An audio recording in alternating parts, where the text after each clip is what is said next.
اس پارے میں دو صورتیں ہیں۔ پہلا سورہ بنی اسرائیل مکمل ہے اس کے اندر 111 آیتوں کے ساتھ، اور سورہ مبارکہ کہف کی غالباً 73 یا کچھ آیتیں اس کے اندر ہیں، اور باقی حصہ اگلے پارے میں۔ سورہ مبارکہ بنی اسرائیل کو بنی اسرائیل کے نام سے بھی موسوم کیا جاتا ہے، اور اس کو سورہ اسرا بھی کہتے ہیں۔ تیسرا نام بھی اس کا روایات میں ہے سورہ سبحان۔ اس کا جو پہلا لفظ ہے سبحان الذی اسرا، تو سبحان کی وجہ سے اس کو سورہ سبحان بھی کہتے ہیں۔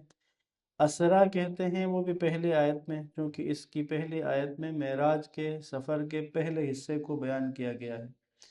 اور بنی اسرائیل اس کو کہا جاتا ہے کیونکہ اس سورت کی ابتدا میں بھی بنی اسرائیل کا تذکرہ ہے تفصیل کے ساتھ، اور اس کے آخری حصے میں بھی بنی اسرائیل کا تذکرہ ہے، اس وجہ سے اس کو سورہ بنی اسرائیل بھی کہتے ہیں۔ عموماً آپ جو عرب میں قرآن مجید چھپتے ہیں ان کو آپ اٹھائیں گے تو اس میں سورہ بنی اسرائیل ہی لکھا ہوگا، اور ہمارے ہاں جو برصغیر میں پاکستان ہندوستان میں یہاں جو قرآن چھپتا ہے اس میں آپ سورہ اسرا کا نام دیکھیں گے۔ آغاز کرتے ہیں چند آیات کا۔ بسم اللہ الرحمن الرحیم۔ سبحان الذی اسرا بعبدہ لیلا من المسجد الحرام۔ سبحان الذی، پاک ہے وہ ذات۔ سبحان کا جو لفظ ہے وہ پروردگار میں سے، ذات الہی میں سے منفی صفات کو منفی صفات سے اللہ کو پاک جاننا، یہ تسبیح کہلاتا ہے۔ یعنی میرا رب ایسا نہیں ہے، جو صفت ہم یہ کہیں گے نا کہ میرا رب بخیل نہیں ہے، میرا رب ظالم نہیں ہے، پروردگار ظلم نہیں کرتا ہے، پروردگار کا وجود ایسا نہیں کہ کوئی اپنی آنکھوں سے اس کو دیکھ سکے، پروردگار جو صفتیں ہم ذات الہی سے منفی کرتے ہیں، کہتے ہیں اللہ میں یہ نہیں ہے، اس تذکرے کو تسبیح کہتے ہیں۔ اور جو صفات ہم ذات الہی کے لائق بتاتے ہیں کہ میرا رب رحمان ہے، ہمارا رب رحیم ہے، ہمارا رب غفور ہے، ہمارا رب رازق ہے، وہ جتنی صفات اللہ کی بیان کرے کہ اللہ ایسا ہے، اس کو حمد کہتے ہیں۔ تسبیح اور حمد، اگر آپ نے وہ جو ایک بنیادی ایک فرق کیا گیا ہے، اللہ کی صفات کو دو حصوں میں تقسیم کرتے ہیں، صفات ثبوتیہ اور صفات سلبیہ۔ ثبوتیہ مطلب وہ صفات جو اللہ کے لیے ثابت ہیں، سلبیہ مطلب وہ صفات جو اللہ کی ذات میں کبھی بھی پائی نہیں جائیں گی۔ صفات سلبیہ کے ذریعے اللہ کو یاد کرنا اور پکارنا تسبیح کہلاتا ہے، اور صفات ثبوتیہ کے لیے اللہ کا ذکر کرنا حمد کہلاتا ہے۔ اور مومن یسبح بحمدہ، تسبیح کرتا ہوں، تسبیح کرتا ہے تیری حمد کے ساتھ۔ تو بس سبحان، اللہ پاک ہے ہر برائی سے، جس کو آپ سوچیں اللہ اس سے پاک ہے۔ اسرا، سیر۔ اسرا نارملی عربی زبان میں سیر کہیں تو دن کے سفر کے لیے سیر استعمال ہوتا ہے، اسرا کہیں تو رات کے سفر کے لیے استعمال ہوتا ہے۔ اسرا یعنی رات میں سفر، اسرا جو لے گیا رات کو، یعنی سیر پہ لے گیا رات کو۔ اسرا سے بھی بات سمجھ میں آتی ہے رات کو ہوا ہے، لیکن آگے دیکھیں تو بعبدہ لیلاً، کیونکہ اسرا سے ایک رات ثابت نہیں ہوتی، اسرا مطلب راتوں کا سفر۔ سبحان الذی، پاک ہے وہ اسرا جو لے گیا رات میں، راتوں کا سفر کروایا۔ کس کو کروایا؟ بنبیہ ہی نہیں، برسول ہی نہیں، بحبیب ہی نہیں، کس کو؟ بعبد ہی، یعنی جس صفت کو اللہ نے اس رات کے لیے نبی کے لیے خاص طور پر بیان کیا وہ عبودیت ہے۔ یعنی گویا اللہ نے کہا کہ میرا نبی میرے تمام بندوں میں سے عبودیت کے اس مرحلے پر ہے کہ اس کے برابر کا عبد کوئی نہیں ہے، اس لیے عبد کا۔ اور یہ عبودیت اللہ کے نبی کو اس قدر پسند ہے، اللہ کا عبد ہونا۔ اب دیکھیں نا، ہم آپ کی نعت میں بیان کرتے ہیں کہ آپ حبیب خدا ہیں، ہم بتاتے ہیں کہ آپ عرش کے مہمان ہیں، آپ قیامت میں شافع روز جزا ہیں، جد الحسن والحسین ہیں، بہت سارے القابات اللہ کے نبی کے لیے ہم بیان کرتے ہیں۔ لیکن اللہ کے نبی نے اپنے لیے جو لفظ سب سے زیادہ پسند فرمایا ہے، اسی کی گواہی میرے اور آپ کے ذمے لگائی قیامت تک کے لیے، اور اس صفت کو اللہ کے نبی نے اتنا پسند کیا کہ اپنی رسالت کی گواہی سے بھی پہلے اسی کی گواہی ہوئی۔ وَأَشْهَدُ أَنَّ مُحَمَّدًا عَبْدُهُ وَرَسُولُهُ، یعنی عبودیت کی گواہی پہلے دیتے ہیں اور رسالت کی بعد میں۔ تو یہ عبد ہونا اس قدر محبوب تھا، اللہ نے بھی کہا بِعَبْدِهِ، اپنے بندے کو لے گیا۔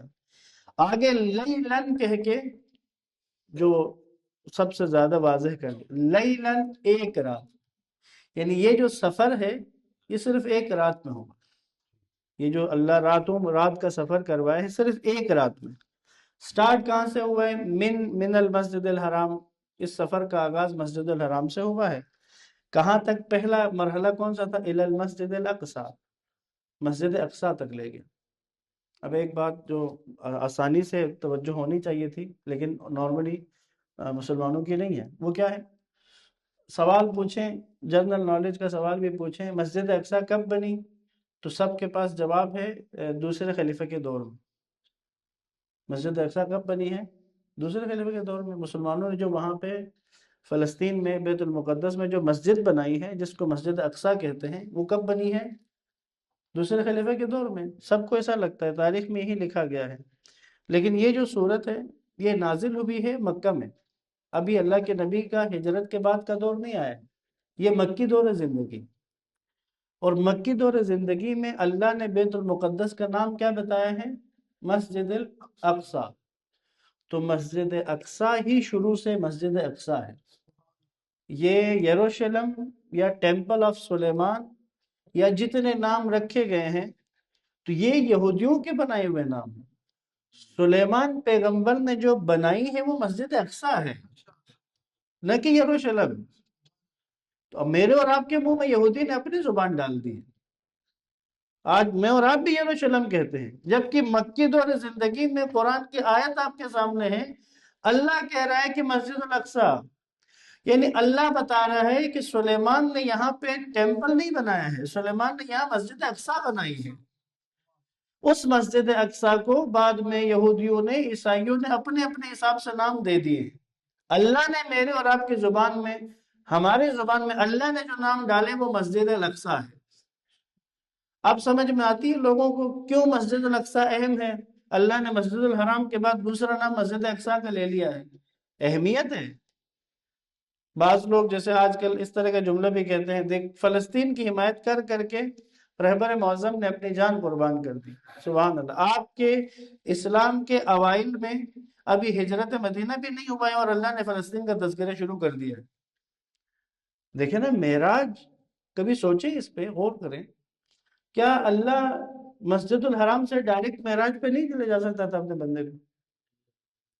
مسجد الحرام سے ڈائریکٹ ملکوت کا سفر ممکن ہے نا، اللہ کے لیے کیا مسئلہ تھا؟ لیکن کیا وجہ ہے کہ اللہ نے مسجد الحرام سے مسجد الاقصی، پھر مسجد الاقصی سے اوپر کا سفر، تاکہ مسلمانوں کے ایمان میں، مسلمانوں کے دلوں میں مسجد الاقصی کا موضوع بیسک بن جائے۔ اس کا مطلب جانتے ہیں؟ اگر ایک میں جملہ کہوں اللہ تعالیٰ کے فضل و کرم سے، تاکہ مسلمانوں کو پتہ چلے کہ معراج تم لوگوں کو مسلمان، ایھا المسلمون، معراج اس وقت ملے گی جب مسجد الحرام کے ساتھ مسجد الاقصی بھی تمہارے پاس ہوگی، پھر عروج آئے گا، پھر تم معراج کی طرف جاؤ۔ یہ سمبل ہے، سبحان الذی اسری بعبدہ لیلاً، ایک رات میں، من المسجد الحرام الى المسجد الاقصی۔ اور مسجد الاقصی اللہ نے واقعی بڑا پروٹوکول دیا اس آیت میں مسجد الاقصی کو۔ مسجد الحرام کے بارے میں صرف مسجد الحرام کہا، کیونکہ مسلمانوں کو مسجد الحرام کا پتہ ہے۔ قیامت تک مسلمان کو مسجد الحرام کے بارے میں زیادہ کچھ بتانے کی ضرورت نہیں ہے۔ مسلمانوں کے سارے توجہ، تمام جذبات کا مرکز و محور ہے، اس طرف منہ کر کے نماز پڑھتے ہیں۔ یہاں یہ مقصد نہیں کہ جیسے مسجد الحرام کی خدا نخواستہ اہمیت کم ہے، نہیں، مسجد الحرام ایسا موضوع ہے مسلمان کو اس کے بارے میں زیادہ بتانے کی ضرورت نہیں ہے۔ آیت میں دیکھیں، الی المسجد الاقصی، اس مسجد اقصی کی طرف لے گیا، بارکنا حولہ، جس کے ارد گرد کو اللہ نے بابرکت بنایا ہوا ہے، جس کے ارد گرد کو اللہ نے بابرکت بنایا ہے۔ اس کا مطلب یہ ہوا کہ یہ مسجد الاقصی اس قدر اہمیت ہے کہ اللہ نے صرف مسجد الاقصی نہیں، اس کے گرد و پیش کو بھی بابرکت رکھا ہوا ہے۔ لہٰذا مسئلہ فلسطین سمجھ میں آتا ہے۔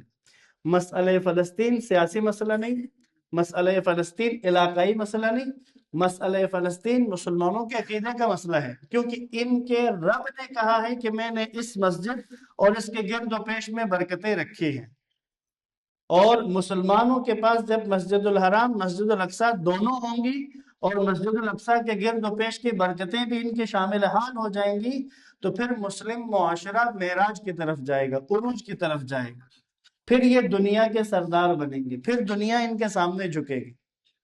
اس لیے عزیزان محترم، مسئلہ فلسطین آپ کے کتاب میں ہے، آپ کے قرآن میں ہے، اور مکی دور زندگی میں آپ کو بتایا کہ وہاں مسجد الاقصی ہے، نہیں کہا کہ وہاں معبد سلیمان ہے، نہیں کہا کہ وہ یہودیوں کی عبادت کی جگہ ہے۔ یہ تو یہودیوں نے کہا کہ سلیمان نے ٹیمپل بنایا، اللہ نے کہا کہ وہ جو بنائی تھی وہ مسجد الاقصی ہے۔ لہٰذا اب یہ آپ کا میرا عقیدہ ہے، اگر یہاں پر کچھ توڑا جائے گا تو وہ مسجد نہیں توڑی جائے گی، کیونکہ مسجد تو اللہ نے بتائی کہ یہ مسجد ہے، مسجد کے علاوہ کوئی نام تم نے دیا تو وہ توڑا جائے گا، یہاں سے اسے ہٹائیں گے، اور یہودی اس کے مقابلے میں آئے گا۔ یہودی کہے گا کہ نہیں، کیونکہ قرآن نے کہا کہ یہ مسجد اقصی ہے تو ہم مسجد اقصی نہیں بننے دیں گے، کیونکہ یہودی کے دل میں مسلمانوں اور اسلام کی نفرت ہے۔ قرآن نے کہا کہ مسلمانوں تم سے نفرت کرنے اور دشمنی کرنے میں وہ زیادہ سخت ہے، مشرکین سے بھی زیادہ سخت یہودی ہے۔ وہ جو اپنے آپ کو یہودی کہلواتا ہے وہ تم سے دشمنی میں مشرکین سے بھی زیادہ سخت ہے۔ اس لیے یہ آیت ذہن میں رہے۔ مسجد الاقصی جنرل نالج کے سوال کے طور پہ جب ہمارے بچوں کو بھی یہی سکھایا جاتا ہے مسجد الاقصی کب بنی؟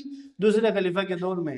نہیں بھئی، سورہ بنی اسرائیل کی پہلی آیت میں اللہ ہجرت سے بھی پہلے مسجد الاقصی کا ذکر کر رہا ہے، جس سے ہم سب کو سمجھ میں آ جانی چاہیے کہ یہ مسجد الاقصی ہے، شروع سے ہے، ابتدا سے ہے، اور یہی مسجد الاقصی ہے، یہی سے مسلمانوں کی نجات اور مسلمانوں کے عروج کا سفر یہی سے شروع ہوگا۔ اور آخری بات، اور زیادہ اس پہ نہیں جاؤں گا کیونکہ میں زیادہ معراج کو نہیں ٹچ کر رہا، وہ آپ 27ویں پارے سورہ نجم میں معراج کو ٹچ کریں، میں ابھی زمین پر ہی رکھ رہا ہوں آپ کو۔ آخری بات کیا، وہ جو آپ نے مشہور نماز سنی ہے اس کے بارے میں بھی ہمارے شعراء نے ایک اشتباہ کروا کے سب کو اس طرف لے گئے۔ وہ جو نماز ہے جس میں حضرت عیسیٰ امام زمان کی اقتداء کریں گے، عیسیٰ امام کے پیچھے نماز پڑھیں گے، ہمارے کسی شاعر نے شاید جوش اس میں شعر کے ذوق میں جوش میں لکھ دیا کہ وہ کعبے میں نماز ہوگی، جبکہ آپ کی روایات میں موجود ہے کہ وہ نماز مسجد الاقصی میں ہوگی۔ اور یہ بھی مطمئن رہیں، سمجھ لیں، مسجد اقصی امام کے ظہور سے پہلے آزاد ہوگی، اس کا انتظام و انصرام پہلے مسلمانوں کے پاس آئے، اور جب مسجد الاقصی آزاد ہوگی ترتیب سے روایات ہیں، حضرت عیسیٰ کا نزول ہوگا اور حضرت عیسیٰ آ کر مسجد الاقصی میں بیٹھ جائیں گے۔ اب مسجد الاقصی میں امام جماعت کون ہے؟ حضرت عیسیٰ علیہ السلام۔ دنیا اسی طرح ہوگی، دنیا کے عیسائی جس جس کا عقیدہ سلامت ہے قرآن کی آیت ہے تو تمام عیسائی عیسیٰ پر ایمان لے آئیں گے۔ اب مسجد اقصی میں عیسیٰ ہے، امام کا ظہور ہوتا ہے، امام علیہ السلام مسجد الاقصی میں تشریف لائیں گے، نماز کا وقت آئے گا تو اب کھڑے ہیں، ایک طرف نبی نا عیسیٰ علیہ السلام اور ایک طرف حجت خدا۔ امام عیسیٰ سے کہیں گے کہ بسم اللہ نماز پڑھائیں، تو حضرت عیسیٰ کہیں گے کہ نہیں، آپ کی ابتدا میری ذمہ داری۔ تو پس امام علیہ السلام آگے ہوں گے اور عیسیٰ علیہ السلام ان کے پیچھے نماز پڑھیں۔ یہ وہ منظر ہوگا جس کے بعد دنیا کا تمام عیسائی جو عیسیٰ کے اوپر ایمان رکھتا ہے وہ سب کا سب امام کے ہاتھ میں مسلمان ہو جائے، وہ سب مسلمان ہو جائے، سوائے وہ منحرف لوگوں کے جو نہیں آئیں گے اس طرف۔ تو وہ جو نماز ہے وہ نماز مسجد الاقصی میں، اس لیے آ کر وہ عیسیٰ کو پڑھائیں گے نماز، اس لیے آ کر وہ عیسیٰ کو پڑھائیں گے نماز، شیر مریم اور ہے اور شیر زہرا اور ہے، کیونکہ اردو زبان میں اور کا لفظ بڑے کے لیے بھی استعمال ہوتا ہے، بڑے کے لیے بھی۔ تو لہٰذا اذان محترم اس آیت کو ذہن میں رکھیں، مسجد الاقصیٰ کوئی سیاسی ٹاپک نہیں ہے، مسجد الاقصیٰ اور فلسطین کوئی علاقائی ٹاپک نہیں ہے۔ میں نے اپنے ان کانوں سے لاہور میں ایک جمعے کے اوپر احتجاج اور اس کی دعوت کے اوپر باہر آتے ہوئے دو جوانوں کو آپس میں بات کرتے سنا اور افسوس کیا۔ میں کہا ہماری غلطی ہے، شاید ہم نہیں سمجھا پائے مومنین کو۔ دو جوان آپس میں کہہ رہے ہیں ہمارا تو دور دور تک فلسطین سے کوئی تعلق نہیں ہے۔ میں نے خود سنا، جوان نے کہا کیوں؟ کہا ناسمجھی میں کہہ رہے ہو، اسے نہیں معلوم، تمہارے عقیدے کا حصہ ہے۔ اللہ نے تمہارے نبی کے لیے معراج کے سفر میں مسجد الحرام الی المسجد الاقصی الذی بارکنا حولہ، یہ ساری باتیں اللہ نے اس لیے کی تاکہ کوئی بات نہیں ہے نہ کہہ سکے کہ فلسطین کا مسئلہ سیاسی ہے، کوئی یہ نہ کہہ سکے کہ فلسطین کا مسئلہ علاقائی ہے، نہ، تمہارے عقیدے کا مسئلہ ہے۔ اور اگر مسلم معاشرے کو معراج چاہیے تو یہ دونوں مسجدیں مسلمانوں کے پاس ہونی چاہیے۔ درود پڑھے محمد و آل محمد۔ انہ هو السمیع البصیر، اللہ سننے والا بھی ہے اور دیکھنے والا بھی ہے۔ اللہ سننے والا ہے جو بھی زبان سے کہو، صرف زبان سے کہا نہیں، جو دل میں ہے وہ بھی پروردگار جانتا ہے۔ ایک درود پڑھ لے محمد و آل محمد۔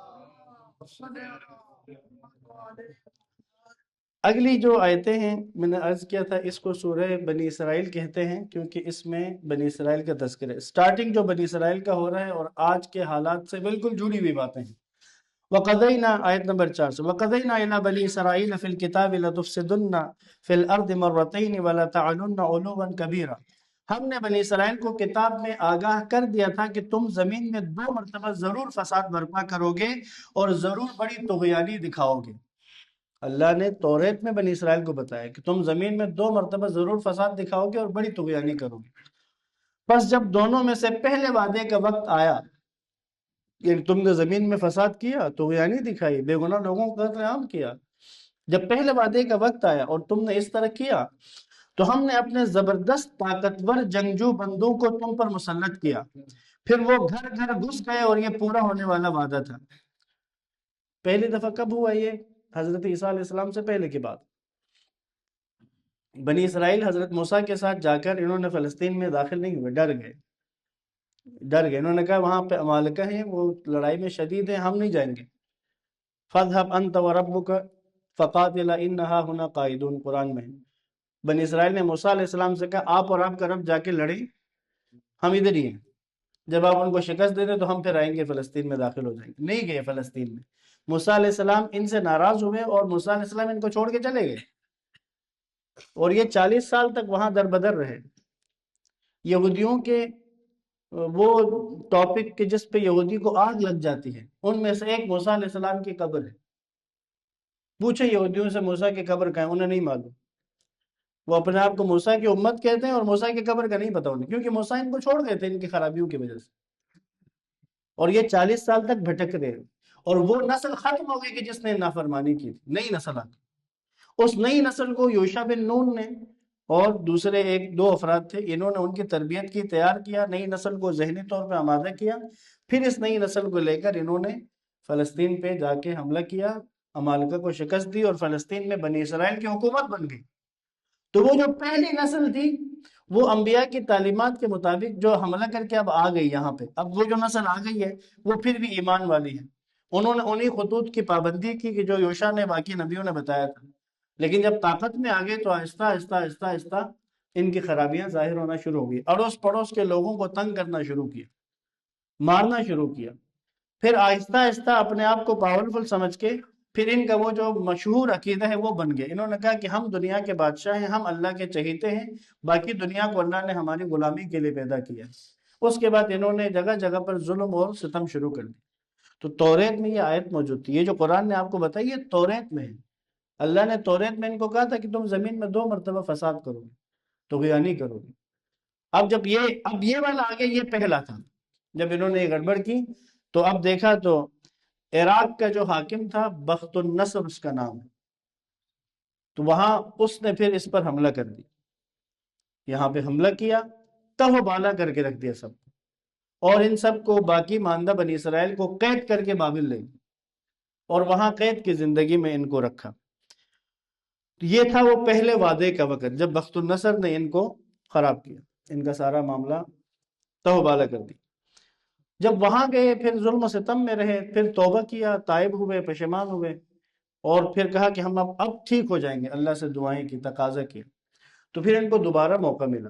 ایران کا جو بادشاہ تھا ذوالقرنین جس کو آپ کہتے ہیں، قرآن میں جس کو ذوالقرنین کہا ہے، انگلش میں سائرس دی گریٹ کہتے ہیں، اور فارسی میں کوروش کبیر کہتے ہیں۔ یہ تین نام ذہن میں رکھیں۔ بعض لوگوں نے اشتباہ کیا، ذوالقرنین کو سکندر اعظم کہتے ہیں، سکندر نہیں ہے، یہ وہ توحید پرست ہے جو قرآن نے بتایا ہوا۔ تو پس ایران کے بادشاہ نے حملہ کیا، بخت النصر کے ساتھ جنگ ہوئی، بخت نصر کو شکست ہوئی، اور بنی اسرائیل کو ایران کے بادشاہ نے دوبارہ فلسطین بھیج دیا دوبارہ آباد ہونے کے، تو یہ فلسطین میں دوبارہ آباد ہو گئے، اور ان کی عادت ہے جب یہ دوبارہ سیٹ ہو جاتے ہیں تو پھر طغیانی شروع کرتے ہیں۔ یہاں آنے کے بعد دوبارہ جب مضبوط ہوئے تو پھر انہوں نے اسی طرح سے تنگ کرنا شروع کر دی، اور اسی میں پھر ان کے اوپر دوسرا حملہ ہوا۔ یہ جو آپ دیکھیں، اگر تم پھر دوسری بار ہم نے تمہیں ان پر غالب کر دیا اور اموال اور اولاد سے تمہاری مدد کی اور تمہاری تعداد بڑھا دی۔ اگر تم نے نیکی کی تو اپنے لیے کی، اپنے لیے نیکی کی، اور اگر تم نے برائی کی تو بھی اپنے حق میں کی۔ پھر جب دوسرے وعدے کا وقت آئے، یعنی دوسری دفعہ انہوں نے طغیانی شروع کر دی، تو ہم نے ایسے دشمنوں کو مسلط کر دیا تم پر جو تمہارے چہرے بدنما کریں اور مسجد اقصی میں اس طرح داخل ہو جائیں جس طرح اس میں پہلی مرتبہ داخل، یعنی بخت نصر جس طرح داخل ہوا تھا، یہ دوسرا لشکر بھی اسی طرح داخل ہوا۔ یہ تھے روم کے، جو قیصر روم کا ایک لشکر تھا وہ آیا تھا یہاں پہ، جس طرح اس میں پہلی، اور جس جس چیز پر ان کا زور چلے اسے بالکل تباہ کر دیں۔ عسیٰ ربکم ان یرحمکم، امید ہے کہ تمہارا رب تم پر رحم کرے۔ یعنی جب دوسری مرتبہ بھی یہ تباہ ہو گئے، اب اللہ نے کہا ممکن ہے کہ تمہارا رب تم پر دوبارہ رحم کرے۔ کیا مطلب؟ ہو سکتا ہے پھر تمہیں اقتدار ملے، پھر ہو سکتا ہے تم مضبوط ہو جاؤ۔ اگلا جملہ بہت ہے، وَإِنْ عُدْتُمْ، اگر تم نے وہی شرارت دہرائی، عُدْنَا، تو ہم بھی وہی روش دہرائیں گے۔ یہ بہت اہم ہے میرے اور آپ کے لیے۔ اِنْ عُدْتُمْ، اے بنی اسرائیل، اگر تم نے وہی روش دہرائی، کون سی روش؟ زمین میں فساد برپا کرنے کی، طغیانی کرنے کی، بے گناہوں کو مارنے کی، لوگوں کے اوپر قبضہ کرنے کی، لوگوں کو غلام سمجھنے کی، اگر یہ روش تم نے پھر دہرائی، ادنا، تو ہم بھی وہی روش دوبارہ دہرائیں۔ کون سے روش؟ دو دفعہ پہلے ہو چکی ہے۔ اب ایسے لوگ تم پر مسلط ہوں گے جو تو تمہارے چہرے بدنما کریں گے، تمہارے گھروں میں گھس کے تمہیں ماریں گے، اور پھر تمہیں زمین میں کوئی جائے پناہ نہیں ملے گی۔ اب آپ یہ بتائیں، اس وقت بنی اسرائیل نے ادتم کیا ہے یا نہیں کیا ہے؟ ادتم ہو گیا ہے، دیکھ رہے ہیں نا میں اور آپ لوگ، دوبارہ ہی زمین میں فساد کر رہے ہیں۔ ادتم کر لیا، جس طرح میں اور آپ ادتم کو مانتے ہیں، تو مجھے اور آپ کو ماننا ہے کہ اب اللہ کا ادنا بھی ہوگا ان کے ساتھ، اور وہ ابھی شروع ہو گیا آپ کے سامنے۔ اس وقت انہوں نے اتنا سینسر لگایا ہے، چاہتے ہیں کہ ان کی کوئی خبر باہر نہ آئے۔ تو کل کسی نے، اب نہیں معلوم کہ یہ فنی رپورٹ ہے یا کسی نے واقعی ایسا کچھ ہوا ہے، کہ عرب کنٹریز نے پاکستانی گورنمنٹ کو کہا ہے کہ بھئی جہاز ہم فری دیتے ہیں، اپنے لوگوں کو یہاں سے لے جاؤ۔ کہا کیوں؟ کہا بھئی جنگ ہو رہی ہے، ہم سب چھپ جاتے ہیں، ہم تو یہاں سے چھوڑ کے فرار کر رہے ہیں، تمہارے لوگ باہر آ کے کمنٹری کر رہی ہیں ایرانی میزائلوں کے، بتا رہے کہ یہ آ رہا یہ لگا، یہ آ رہا یہ لگا، اور ان کی ویڈیوز جو ہے وہ دنیا میں جا رہی ہیں، اور ایران بھی دیکھ رہا ہے کہ بھئی ان کی ویڈیو سے بھی پتہ چلتا ہے کہ کون سی چیز کہاں پہ لگی ہوئی۔ عزیزان محترم، اس وقت ادنا شروع ہو گیا ہے انشاءاللہ تعالی۔ مطمئن رہیں، پروردگار سے دعا کرتے رہیں کہ اب جو ان کا جو قصہ تمام ہوگا تو یہ انشاءاللہ تعالی اسرائیل کے خاتمے کے ساتھ یہاں سے اٹھیں۔ پروردگار مقاومت کو، حزب اللہ کو، انقلاب اسلامی کے تمام افواج کو، عراق کی مزاحمت کو، ان سب کی پروردگار قوت و طاقت میں اضافہ فرمائے، اور اللہ انشاءاللہ ان پر بنی اسرائیل کی شکست اور اسرائیل کی نابودی مجھے اور آپ کو اپنی آنکھوں سے دیکھنا نصیب فرمائے۔ لہذا اذان مطلب یہ ان عدتم ادنا وجعلنا جہنم للکافرین حسیرا، اور دیکھیں، اور ہم نے جہنم کو کافروں کے لیے قید خانہ بنا رکھا ہے۔ صرف اس دنیا کا عذاب نہیں ہوگا بنی اسرائیل پہ، آخرت میں بھی ان کے لیے جہنم ہے۔ درود پڑھ لے محمد و آل محمد۔ آیت نمبر 11 بھی بڑی اہم آیت ہے، شاید اس آیت پہ ہم اختتام بھی کریں اور امام کے بارے میں چند کلمات عرض کروں۔ آیت نمبر 11 انسانوں کی کچھ کوالٹیز، انسانوں میں ایک کامن بیماری جو آ جاتی ہے اس کا ذکر کیا۔ وَيَدْعُ الْإِنسَانُ بِالشَّرِّ دُعَاءَهُ بِالْخَيْرِ، انسان کو جیسے خیر مانگنا چاہیے اسی طرح سے شر مانگتا ہے۔ انسان کو جس طرح خیر کی طرف جانا چاہیے، سپیڈ کی طرف، سپیڈ سے خیر کی طرف، فَاسْتَبِقُوا الْخَيْرَاتِ، ایمان والو خیر کی طرف تیزی سے جاؤ۔ جیسے انسان کو خیر کی طرف تیزی سے جانا چاہیے، انسان کو خیر اپنے لیے طلب کرنا چاہیے، اتنی ہی تیزی کے ساتھ شر کی طرف جا رہا ہے، اتنی ہی تیزی کے ساتھ شر کو طلب کر رہا ہے۔ کیوں ایسا کر رہا ہے؟ وَكَانَ الْإِنسَانُ عَجُولًا، کیونکہ انسان بڑا جلد باز ہے۔ انسان کے اندر جو بری صفت ہے وہ کیا ہے؟ جلد باز ہے۔ اچھا، یہ جو جلد بازی ہے یہ بری ہے، بالخصوص جب انسان شر کی طرف جائے، لیکن اگر انسان خیر کی طرف جانے میں جلدی کرے تو اس کو پروردگار نے پسند کیا ہے، فَاسْتَبِقُوا الْخَيْرَاتِ، ٹھیک ہے، کہ بھئی خیر کی طرف جانے میں جلدی کرو، اس سے منع نہیں کیا۔ بالخصوص ایک حدیث کا مفہوم یہ موجود ہے، یاد رکھیں، الامام نے یہ حدیث بیان فرمائی۔ مفہوم کیا ہے؟ جب کبھی کوئی خیر تمہارے سامنے آ جائے، جب کبھی نیکی تمہارے سامنے آ جائے، تمہیں جس کے بارے میں پتہ چل جائے کہ نیک کام ہے، امام علیہ السلام نے فرمایا پھر اس کو کرنے میں جلدی کرو، اس کو پوسٹ پون مت کرو، اس کو تاخیر مت کرو۔ کیوں؟ کیونکہ نیکی کا سامنے آنا خدا کی طرف سے اس نیکی کے لیے تمہارے انتخاب کی نشانی ہے۔ تمہارے لیے نیکی ہوئی نا، تمہارے سامنے نیکی کا کام آیا، یعنی خدا نے تمہیں اس نیکی کے لیے منتخب کیا ہے، بسم اللہ کرو۔ اگر تم اسے تاخیر میں ڈالو گے تو یہ تاخیر شیطان کا تیر ہے پہلا، یعنی خدا نے جو اس نیکی کے لیے تم منتخب کیا تھا، پہلا تیر جو شیطان تمہیں مارتا ہے وہ تاخیر کا ہے۔ شیطان کہتا ہے اس کو تاخیر کروا دو پہلے، بعد میں روک لوں گا، کیونکہ اللہ نے تمہیں موقع دیا ہے، اس وقت پکڑ کے تمہیں روک نہیں سکتا۔ تو پہلی چیز شیطان جو تمہارے ذہن میں ڈالے گا، یار ابھی ذرا بعد میں کر لیتا ہوں، 10 منٹ بعد کر لیتا ہوں، 5 منٹ بعد کر لیتا ہوں۔ تو جب بھی کوئی ایسا خیر کا موقع ملے تو اسے کر جاؤ، اگر تاخیر کرو گے تو شیطان کو اگلا وار کرنے کا موقع ملے۔ اگر ہم سوچیں نا کہ کوئی نہیں تھوڑی دیر بات کر دیں، یعنی اس کا مطلب شیطان کو دوسرے وار کا موقع میں نے اور آپ نے دے دیا، اور تھوڑی دیر بعد کچھ بھی ہو سکتا ہے، وہ کوئی نہ کوئی ایسا کام کر لے گا۔ تھوڑی دیر بعد جو میں نے 10 منٹ بعد کا سوچا تھا، 8ویں منٹ میں میرے کسی دوست کی کال آ گئی، اس کے کال میں کوئی ایسا ٹاپک شروع ہو گیا کہ اس ٹاپک پر بات کرتے کرتے میرے ذہن سے اس نیکی کا خیال ہی چلا گیا۔ میرے دوست بیچارے کو بھی خبر نہ ہوئی کہ یہ کال شیطان حضرت نے کروائی تھی، اور میں بھی نہیں سمجھ سکا کہ یہ دوسرا تیر تھا۔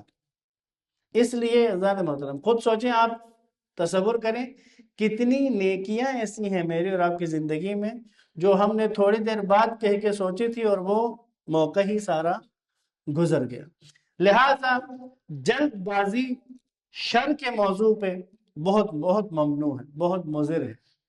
انسان اپنے روزمرہ کے کاموں میں بھی سوچے سمجھے بغیر جلد بازی سے کام لے تو نقصان اٹھاتا ہے، اور اگر سوچ سمجھ کے کام کرے تو بہت سارے نقصانات سے بچ جاتا ہے۔